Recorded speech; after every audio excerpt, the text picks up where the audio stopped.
अहमदाबाद के सरदार वल्लभ भाई Patel international airport से एयर इंडिया फ्लाइट AI-171 के क्रैश होने की खबर ने सभी को वेदना में डाल दिया है।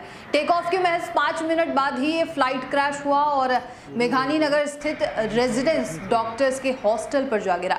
जो तस्वीरें सामने आई हैं वो दिल दहला देने वाली हैं, रोंगटे खड़े कर देने वाली तस्वीरें हैं। अभी उन परिवारजनों का दुख कोई नहीं बयां कर सकता जिनके रिलेटिव्स इस फ्लाइट में थे।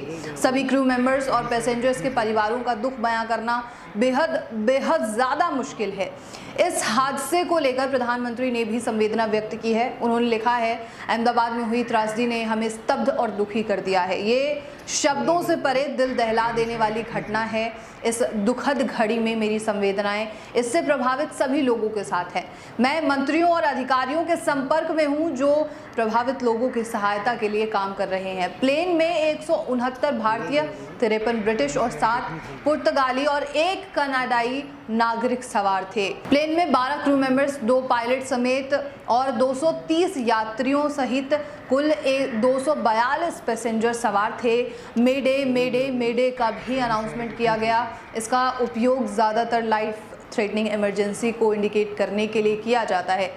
नर्सिंग स्टाफ्स की मौत का भी जिक्र किया गया है। जिस हॉस्टल पे वो प्लेन क्रैश हुआ, जिस बिल्डिंग में वो प्लेन जो है वो घुसा, उसकी वजह से कुछ नर्सिंग स्टाफ्स भी वहाँ पर उनकी मौत होने की खबर सामने आ रही है। सभी पुलिसकर्मी, CRPF रेस्क्यू टीम ग्राउंड पर पहुँच चुके हैं। तुरंत ही जैसे ही नागरिकों को इस बारे में पता चला, वहाँ पर भीड़ इकट्ठा हो गई। तमाम जो सुरक्षाकर्मी हैं वो सभी वहाँ पर मौजूद हैं, रेस्क्यू टीम है वहाँ पर और साथ ही एम्बुलेंस भी, सभी चीज़ें वहाँ पर मौजूद हैं। पल पल की खबरें अलग अलग तरीके की निकल के सामने आ रही हैं।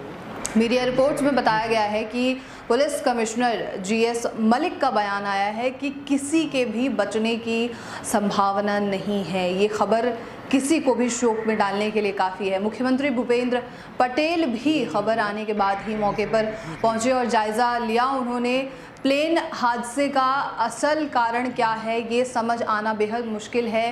कुछ कह रहे हैं कि जो दोनों इंजन्स हैं वो बंद हो गए, कुछ कह रहे हैं कि फ़्लाइट में कोई इशू हुआ, बर्ड अटैक हुआ, कुछ हुआ ऐसा जिसकी वजह से ऐसी सिचुएशन सामने आई। एयर इंडिया के फ़्लाइट्स में वैसे भी पहले भी कई ऐसी घटनाएं होती रही हैं, तो ये बेहद चिंताजनक है। ऐसा भी नहीं कि पायलट्स को कम एक्सपीरियंस था। कैप्टन सुमित सभरवाल को 8,200 घंटे और कैप्टन कुंदर को 1,100 घंटों का अनुभव था फ्लाइट उड़ाने का, लेकिन अभी तक क्या कारण है इसके पीछे का ये समझ नहीं आया। देश भर में जब से ये खबर सामने आई है तब से बेहद ज़्यादा दुख का माहौल है और अभी ये फ़्लाइट जहाँ लंदन जा रही थी वहाँ पर तो लोगों का जमावड़ा ही नहीं लगा अभी तक। जब उन्हें पता चलेगा इस बारे में, जबकि खबर पहुँच चुकी होगी, जब उन्हें इन सब चीज़ों के बारे में जानकारी होगी, तब वहाँ से भी कई तरीके की खबरें सामने आएंगी। बहरहाल अभी इस खबर पे जो है कुछ समय तक नज़र बनी रहेगी कि आखिर क्या क्या अपडेट्स आते हैं और प्लेन में क्या किसी के बचने की संभावना है, ये जानने की भी हम कोशिश करते रहेंगे।